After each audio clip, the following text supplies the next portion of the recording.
Good evening, everyone, and welcome to the Monday, April 25th meeting of the Green Bay Planning Commission. We will get started with a roll call, starting with Chair Lisa Hanson, present. Vice Chair Jacob Miller.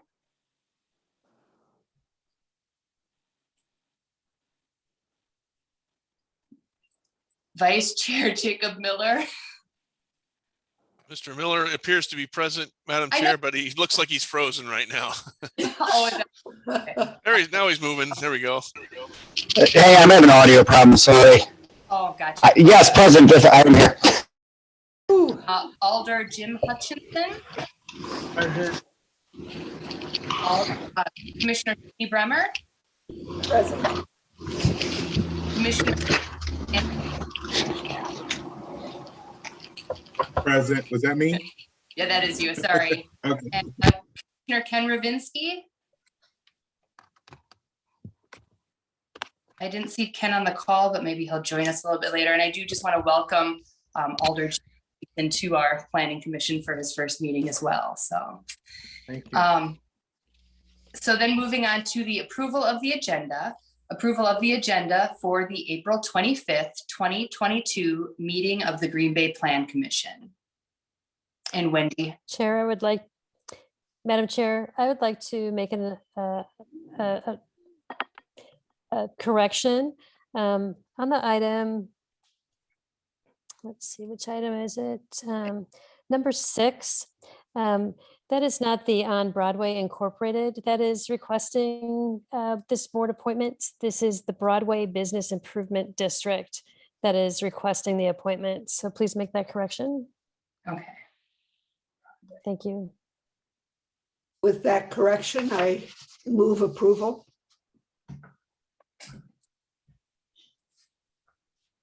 Second.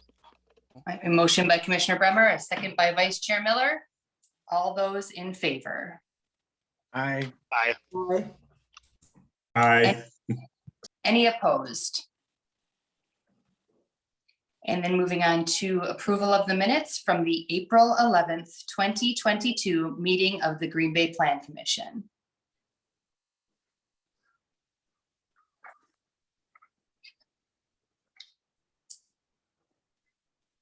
I'd entertain a motion to approve. Move to approve. Second. A motion by Vice Chair Miller, a second by Commissioner Daniels. All those in favor? Aye. Aye. Any opposed? All right, and then moving on to regular business. And we will get started with a public hearing. This public hearing has been properly posted and public notification has been published in the Green Bay Press Gazette. The Plan Commission is interested in hearing public comments on the subject agenda items. We invite your comments and ask that after your name has been called, you state your address, whether you represent a group or association, whether you favor, oppose, or are only providing information in this matter, and your comments or concerns. We also ask that you confine your testimony to facts related to the proposal at hand and avoid repetitive testimony. You must be recognized by the Plan Commission in order to speak, and please address your comments to the chair. Comments will be limited to 3 minutes. And we will now open the public hearing on agenda item 1, public hearing on request to authorize a conditional use permit for an expanded shelter facility use in an office residential district located at 1120 University Avenue, submitted by the Machia Low Golden House Family Violence Center Incorporated. Thank you, Madam Chair. Just a brief introduction to this before we get to our action item. This is for the Golden House Shelter, which is at 1120 University Avenue. There's an existing building there. They are going to be utilizing the same footprints to do an expansion of their existing shelter use. This was applied for and reviewed by the Plan Commission in 2018. It has since expired since there's only a 1-year life on those conditional use permits if they are not executed. So this is just an update to that proposal here. Okay, thank you so much, Steph. And then with the public hearing, we're looking to hear from parties who are looking to speak in favor of this item.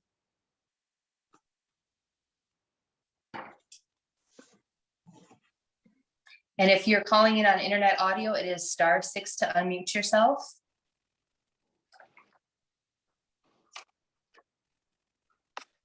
Looking to hear from interested parties who are in opposition to this item.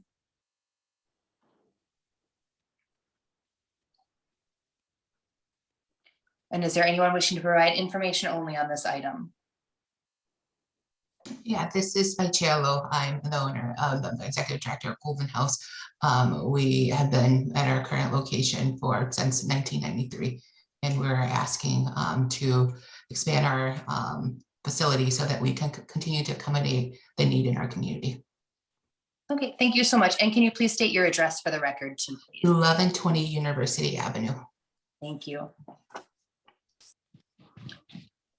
Is there anyone else wishing to provide information only? Is there anyone wishing to speak? Is there one wishing to speak? Is there anyone wishing to speak? Let the record reflect that no one came forward and this public hearing is now closed. Moving on to the corresponding actionable item, item number 2, consideration with possible action on a request to authorize a conditional use permit for an expanded shelter facility use in an office residential district at 1120 University Avenue, submitted by the Maciello Golder Inc. Thank you, Madam Chair. So to orient yourselves a little bit more, this is the existing structure from Google Street View. So as you can see, primary building in the middle, there are parking areas on either side. Much of that same site layout will be retained, and we'll show you that moving forward. The future land use for this parcel, it does show park here. We do have a corresponding agenda item towards the end here for surplus property that does touch on this a little bit further. Conditional use permits do not have to line up with the comprehensive plan, but just to note, this isn't being completely abandoned with the expansion of this facility. The current zoning is office residential. As you can see, there's a splattering of different types of zoning uses to go with the splattering of different types of land uses that exist out here. The parcel that we're looking at today is just highlighted here in orange, and that's our office residential. The facility that they're using now is considered a rooming house in our zoning code, and that requires a conditional use permit within the office residential district, which is why you're seeing this application. So as noted, there is an existing building here, which you can see sort of in this hatched out lines. What they're looking to do is to demolish that structure and then rebuild using this site plan as a guide. This has not been formally submitted to the city yet, so we're just using this as a reference point. But it is showing here the darker lines, the outline of the new facility, and then some of the new parking arrangements, including a garage, and then the enclosed parking here. Renderings and schematics were included in your packet, but I'm going to go through some of the schematics just to give you an idea of what that new structure will look like. Architecturally speaking, much more modern than what is existing there. Kind of the same on all sides, especially with the south side here. This will be visible from the East River Trail once that connection is made. So it was important that the architecture gets carried throughout, which they're showing here on their schematics. To give you a better visual representation of how that site plan will lay out, it's showing, a fence all the way around the structure for safety and protection, the new parking area, the new buildings here. Generally speaking, it's a very sharp looking building. The surrounding land uses would be compatible as they are now today. There will be some changes occurring in this area, best represented here by showing, this has been set aside for park land use for a number of years, hoping to get a connection to the East River Trail. The city has done a lot of lot pickup a little bit further south here to make sure that connection can happen. And then we also have a surplus property declaration before you tonight also that cleans up this property even more so to make sure that that trail connection can happen here. So considering that, and with the fence protection around the property, we still think this is a great use here. As she said, they've been here since the early 90s. It's been a fairly established use here, very well organized business that they run. And in our staff report, we also highlighted, aside from the 7 standards that we look at for conditional use permits for our site plan review, section 44-1581 also deals with rooming houses that have additional things that we have to look at for our site plans, which include an operating plan. So those sorts of things will be taken care of at site plan review. But as far as the general use and what they're proposing here, we are recommending approval with a few conditions. Any expansion of the use does require a new conditional use permit with our language. We want the fence to be something that's a little bit sharper. A lot of the gated fences can have those like vinyl slats in between the metal wiring. So we're hoping to get something that's a little bit more more aesthetically pleasing. So we just have a variety of different materials listed here with final approval by the zoning administrator to make sure that it is cohesive with the neighborhood and then our compliance with any other regulations that from our municipal code. Thank you so much, Steph. Go ahead, Commissioner Bremer. You're on mute, Sid. Thank you very much, double. Steph, I had two questions. Are we going to be reviewing the management plan when it comes forward? No, that is only required through site plan review at this point. Okay, It can be conditioned if it is something that you feel is necessary for the board to review ahead of time. Typically speaking, it's just reviewed by staff to make sure that hours of operation are under control. Those sorts of things from a site plan that might be disturbing to neighbors are reviewed. But our code just dictates that it goes before site plan review, which would be either myself or Paul, generally speaking. will that also be the case for the landscaping? Yes, also part of site plan review. So none of those other attachments would be required to come back to Plan Commission once you dedicate them to do that with the conditions here. Okay, I'm hoping that at least two of those handsome 4 large trees that face University Ave will be retained. I'll just keep my fingers crossed on that, and I know you'll be watching out for that. Okay. That's all I needed. Thank you. Okay, was there any further discussion or any questions for staff? Steph, will landscaping be required along the trail side of the fence? I'm not sure. So that would be usually the landscaping that's required. There's standards that we have within our code, but they almost always depend on what's next to it because it's a landscaping buffer. With it being towards a public institutional use, I'm not as familiar with the code. Paul just put out his camera, so I'm sure he can speak to that since he's been doing this for almost 30 years. So I'll let him take care of that. Yeah, there's not a conflict of uses here. There's not a transition that's required necessarily. When you have maybe a commercial to a residential, we might require that. So simply what's required is the landscaping. Well, they can provide their own landscaping on site. I mean, the park might also provide some landscaping, but it's not a requirement of the code.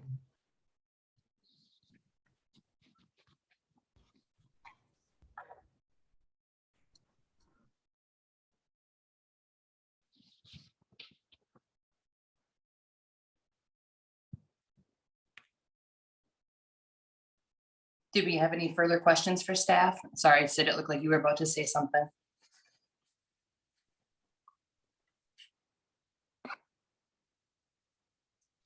There is a question I'd like to ask the applicant if I could make a motion to open the floor. Second. I'm sorry, someone was very quick on that second, and I didn't even see who it was. Oh, okay, thank you. All right, so we've got a motion by Commissioner Bremer, a second by Commissioner Rabinsky to open the floor. All those in favor?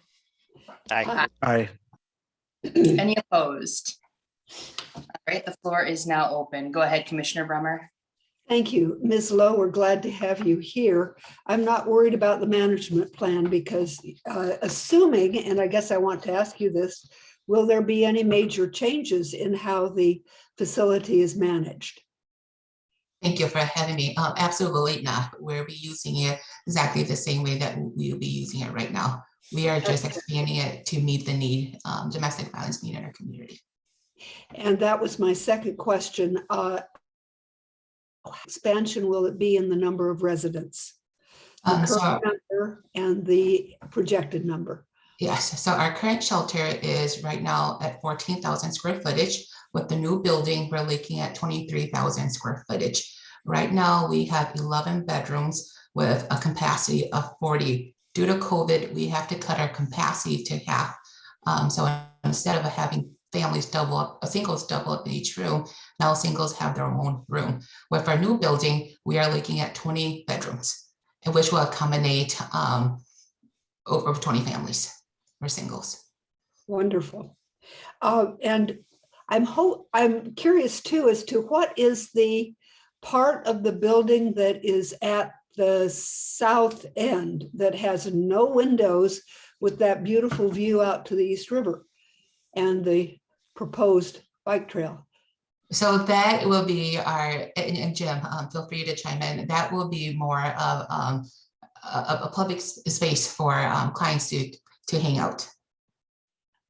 Okay, is there a reason not to have windows there? I guess to protect the, Confidentiality. So confidentiality is still a huge concern. So we want to make sure that our clients continue to stay safe. thank you, I appreciate that. Those were my only questions. Others may have. Not necessarily a question, just a comment on the landscaping. One, I'm looking forward to making a motion to approve this. But just to encourage you guys to look at landscaping along that trail side, just to keep it visually pleasing from the public side. So, but other than that, great design. Wish you guys best of luck here moving forward.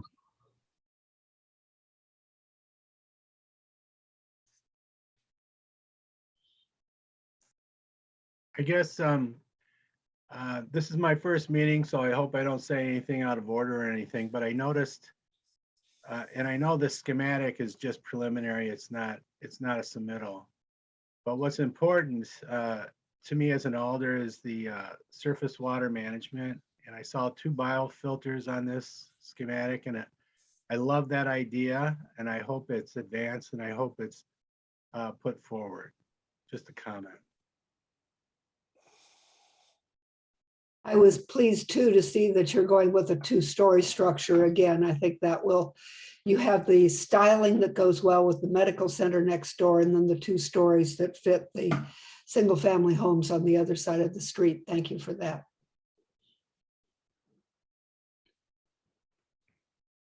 So, Madam Chair, I don't know if there's anybody else in the audience that wants to speak on this. Oh, you're right. I forgot that the floor was open. So yeah, why don't we go ahead and close the floor first?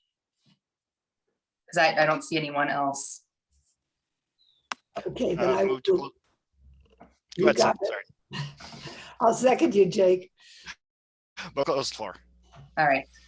Motion by Vice Chair Miller, second by Commissioner Bremer to close the floor. All those in favor? Aye. Any opposed? All right, back to regular order. I would make a motion to approve with the conditions that city staff has laid out. I'll happily second that. All right, so we have a motion by Commissioner Ravinsky and a second by Commissioner Bremer to approve with the conditions that, staff has put in place. Any further discussion? Hearing none, we'll go ahead with a voice vote. All those in favor? Aye. Aye. Any opposed? All right, and then that will move forward then to City Council for, are we already in May? Oof. Unfortunately, Nope. yes. May 3rd? Yes. Okay, all right, so that'll move forward to City Council, 3rd meeting. And then moving on to item number 3, public hearing on request to authorize to rezone 1555 West Mason Street from general commercial to community center commercial, submitted by JJ Aleli, ICAP Development. And then with the public hearing, I guess if we could get a brief overview from staff too, please. Thanks, staff. Thank you, Madam Chair. So this parcel is 1555 West Mason, known as the Sears Green Bay Plaza area. And JJ is he's actually on the call as well. And it's to rezone this entire parcel over on the west side, all to commercial 3. We have 3 commercial districts, 1, 2, and 3. Property owners and adjacent businesses were notified within the red area. I heard no concerns or complaints. Can have, oh, go next. There we go. I did hear from Jerry Miller, 840 South Military Avenue. He was just wondering more informational about the different zoning districts, what they allow, what staff will permit.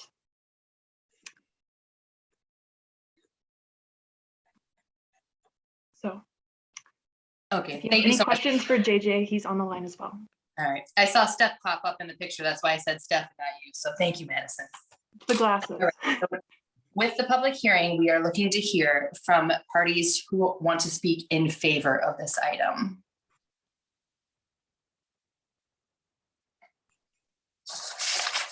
Is there anyone wishing to speak in opposition to this item?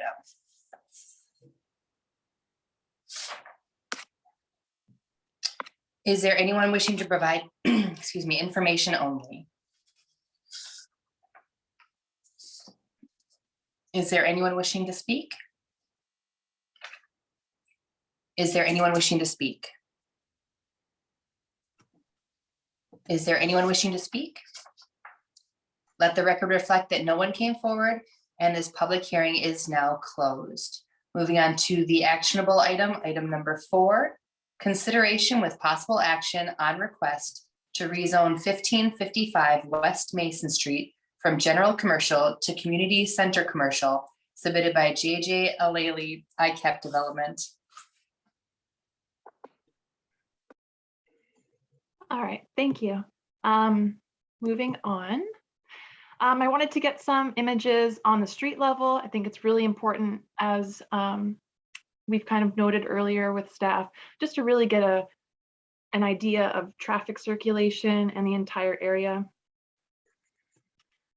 The current zoning is, as I said, oh, these guys got a little bit mixed up here.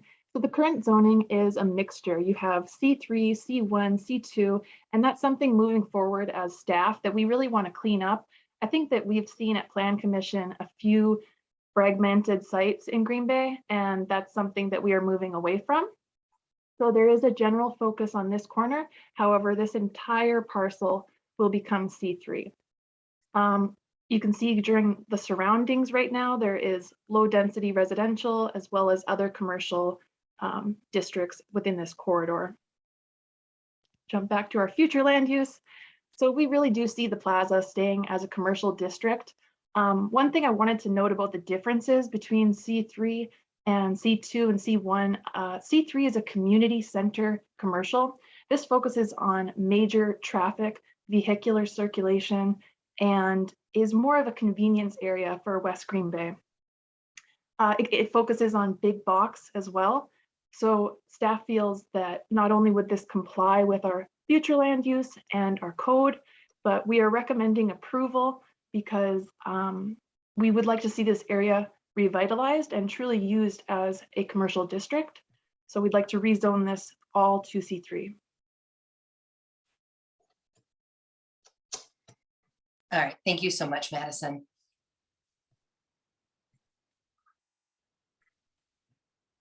Was there any discussion or questions amongst the commission?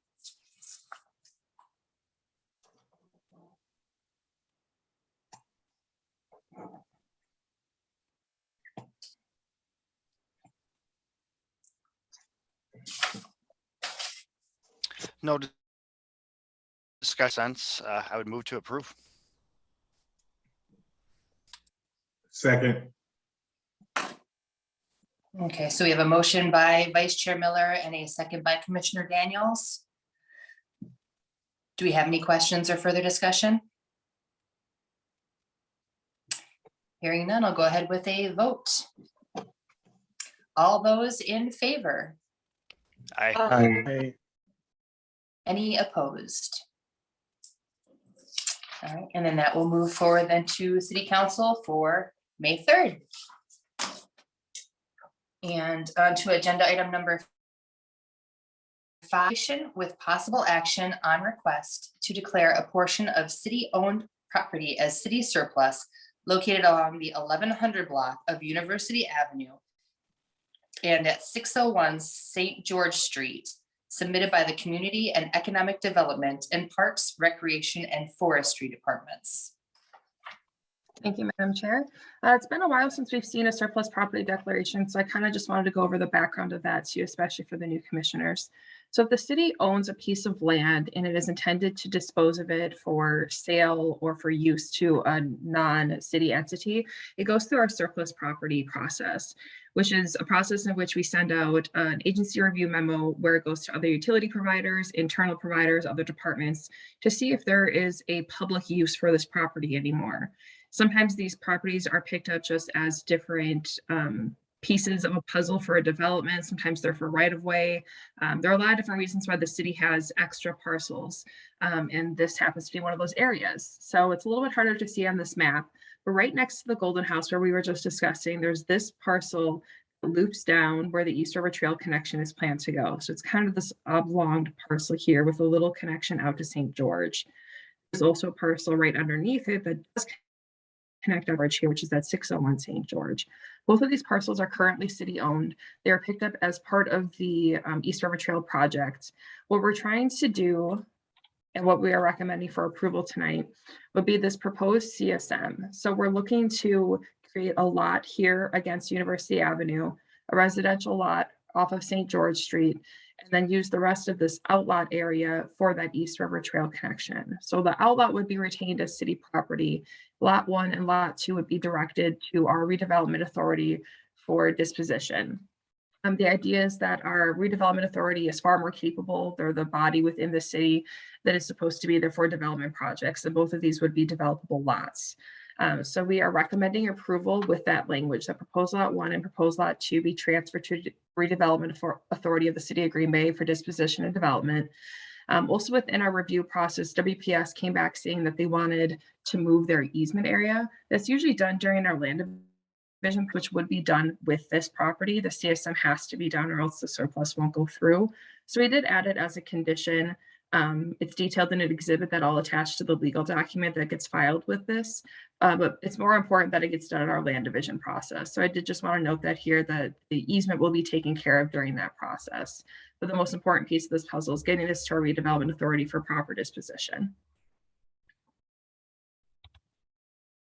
Okay, thank you, Steph.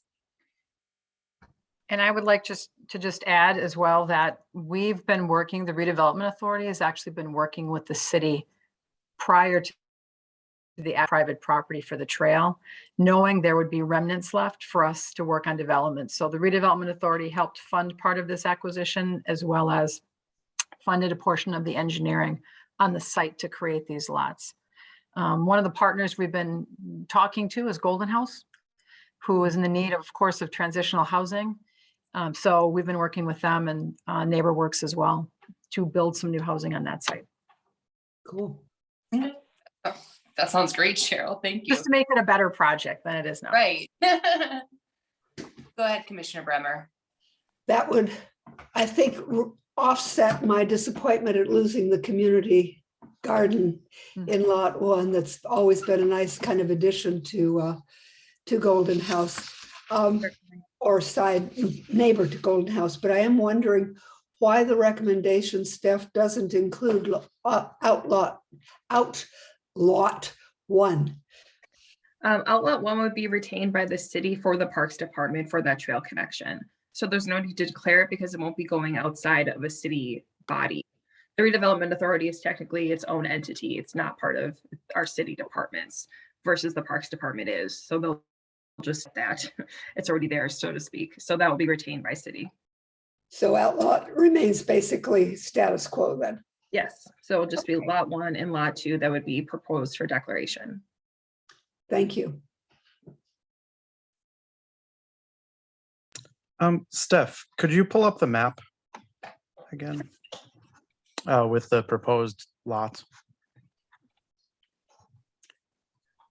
Looking at Lot 1, the little flag shape there that's on the corner, I think it makes the most sense. It makes sense for this all to go through here, but could the redevelopment authority work to maybe deed that little sliver over to that adjacent property owner? Once the redevelopment authority has control over it, they can do whatever they would please with that. So if the adjoining property owner is interested in picking up that portion, they could.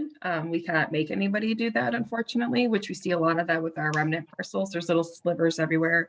Some are kind of nonsense, but others make a little bit more sense. But for that one, once it's not under city authority, there's not like a separate declaration that needs to happen. It's already declared, so it can be disposed of as needed. Okay. We'll give it a shot, Ken. Okay. I just think it makes sense to clean it up at that point. But yeah, I'm going to make a recommendation to I agree. approve this. I'll second that. Okay, so we have a motion by Commissioner Ravinsky, a second by Commissioner Bremer. Do we have further discussion? All right, hearing none, we'll go ahead with a vote. All those in favor? Aye. Aye. Any opposed? All right, and then that will move forward then to City Council for May 3rd. On Thank to you. item number 6, consideration with possible action on a request made by the Business Improvement District to add Linda Bova as Business Improvement District Board Member.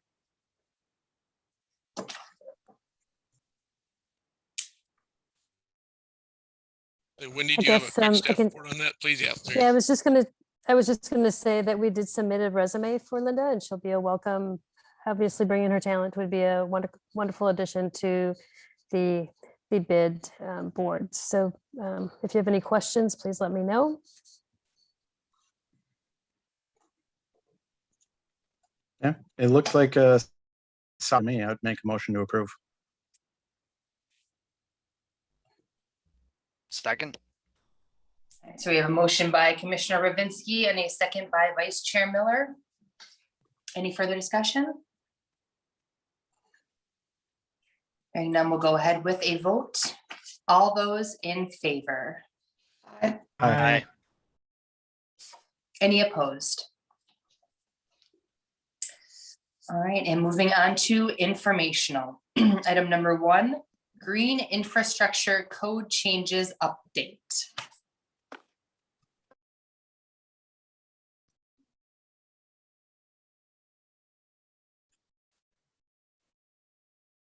Okay, so I just wanted to give this as our informational item with a bit more information than just the flyer, because this will be coming through as a potential text amendment at the next Plan Commission. So there will be a public hearing, there will be an action item, and you will have the entire text changes. But I just wanted to touch on some of the keys that are being addressed in Chapter 44, and then also regarding stormwater management. So this is in your packet as well, but a lot of the permitted setback encroachments, surfacing, pollutant reduction, and just basic, sorry, I'm so under the weather today, perimeter landscape buffers, looking at the islands setback as well, interior parking, lot landscaping, and then also looking at parking lots as a whole and how we can change that. So these are primarily what staff work with in the planning department regarding zoning. And then I also wanted to share what DPW would be changing as well, regards to Chapter 16 and 42. So all of these changes would go through Plan Commission. Every committee has a different approach to it, but because they are code changes, it will be an action item. And if you want late night reading, you can read through the entire package next time. Mostly general definitions, kind of an educational point, so people know plant materials. They know what would flourish, what would help, what you're not fighting against the landscape and the geography with. And then just looking at an overall green approach, BMP locations, as well as maintenance agreements, and just how we hold potential green infrastructure sites accountable and looking at those surfaces. So if this does go through Plan Commission as an action item and then to council, these just will be permanent. That was the info. Thank you so much, Madison. And I'm sure we want to read that late at night because we want to keep ourselves wide awake, right? Yes. I'm sorry. You know what? I feel like there's like, is there a delay on everyone? Because I'm having problems talking and then everything seems like it's delayed. So I apologize if words are not working and it's Lisa, that it's Monday. That's the only excuse. All right. Well, thank you so much for all of that information, Madison. That green infrastructure, I just love how thoughtful, like, to think about the amount of work and thought that goes into that. I think people don't really realize that. So I really appreciate all the work that goes into that. And then moving on to, item number 2 is Plan Commissioner training. Okay, that was me and I forgot that it was on the agenda. There is some upcoming Plan Commissioner training from, I think it's UW Stevens Point. They hold a lot of them, and I think that some of you have gone to them before, everything virtually, so it's a lot easier to attend. I'm going to be sending out an email that has the dates and then linking you to that. We had discussed doing, you can either record it live, you can go to it live, which I think it's over the lunch hour, or since I'll be attending, I will get a recorded version. And we said that we could also do it at the end of a Plan Commission meeting if that's an easier time versus taking a lunch hour to do it. So I'll send out that information tomorrow when I get into the office. We highly encourage everyone to attend. It's really good for new commissioners and old commissioners alike, because it not only touches on the processes of being on the Plan Commission, what the zoning applications mean, what a CUP is versus a PUD, but it also goes over anything that's new in our legislative body. So they talk about if there are any changes, like when they did the big CUP update, they were the people leading the charge on making sure all the planners knew how to appropriately react. So it's really good training. They have a lot of information on their website also just to read through if you're more of a reader than a listener. So I'll get all that information out to you tomorrow, and then hopefully we can get everyone signed up or try to figure out if just doing something after a meeting might be most efficient. Okay, thank you so much, Steph. And then moving on to Director's Report, Mr. Good evening, Plan Commissioners. How was everyone tonight? Just briefly, Sophia, actually going to give you some of your evening tonight, so I'll just be brief.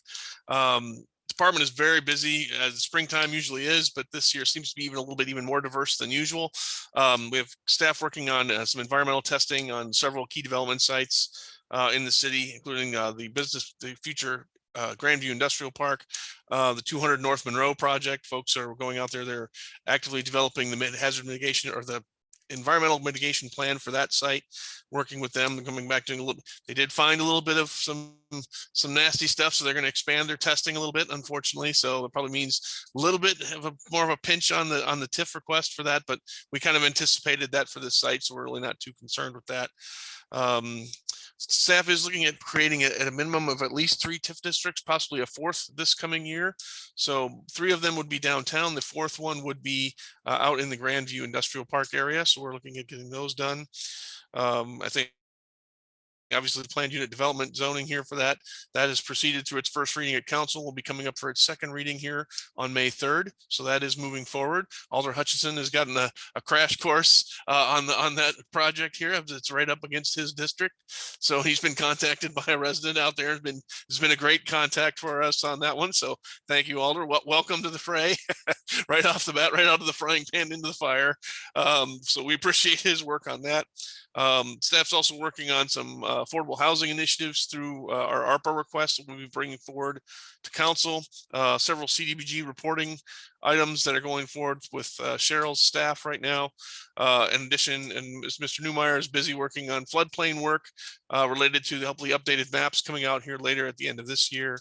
So in addition to all the normal site plans, signposts, or sign permits, all those types of things, we've got a lot of other special projects going on right now that are they're keeping us hopping. So certainly with that, available to answer any questions on anyone, if anyone has anything in particular they'd like to know about. So.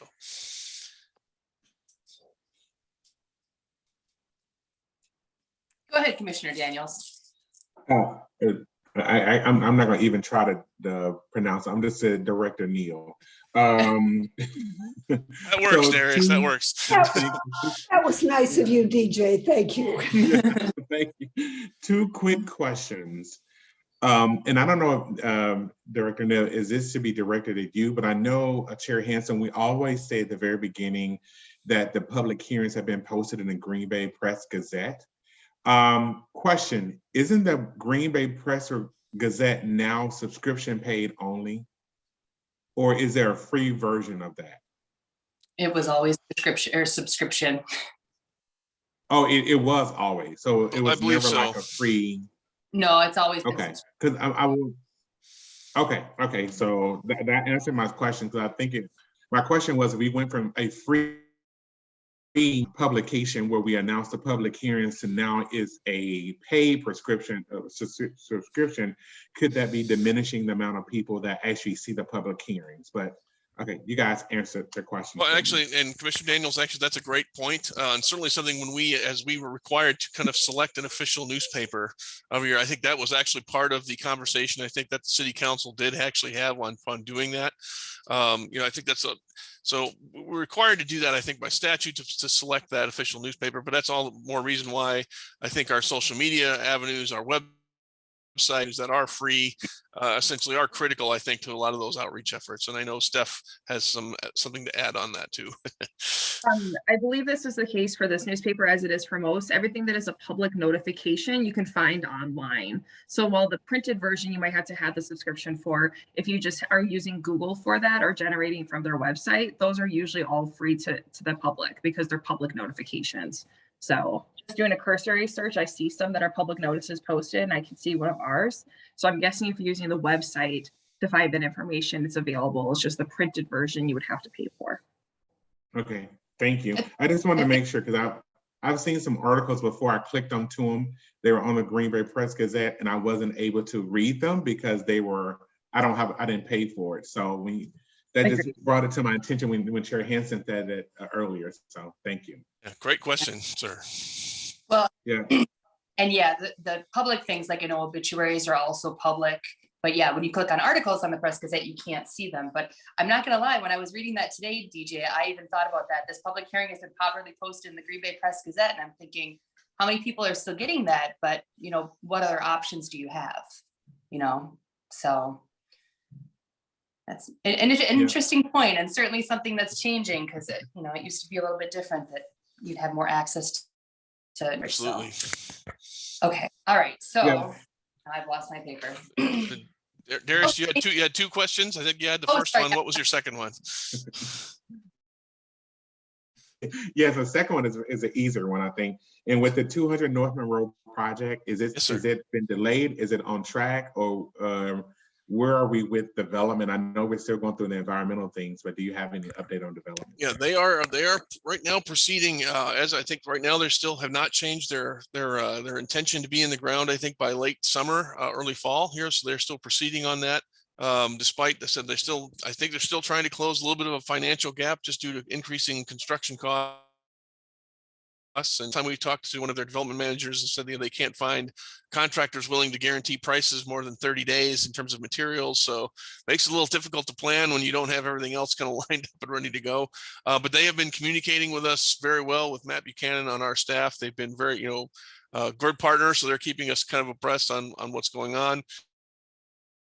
Like environmental testing, found a little bit that makes them want to do a little bit more testing. I think there was, especially in the area where they were going to be doing that underground, kind of that one layer of underground parking. So obviously important enough, they need to make sure they understand exactly what contaminants may be on that particular to mitigate that. So, but they're certainly spending staff time and money on their end. So they are proceeding. So that's always a good sign from our standpoint. So. We do have a zoning action on that side coming for our next agenda as well. So we're moving on our end too. Awesome. Thank you.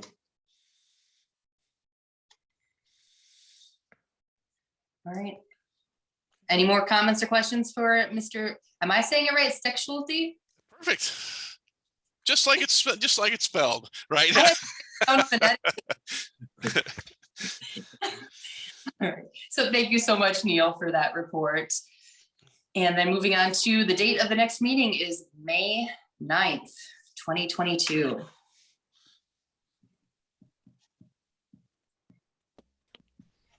Before we go, just wanted to say hello to Alder Hutchinson's. Welcome to the Plan Commission. We'll treat you nice, I swear. Thank you very much. We're pretty nice to each other and to our folks who come before us. I'm looking forward to it, very much so. Thank you. Happy to have you. Motion to adjourn then.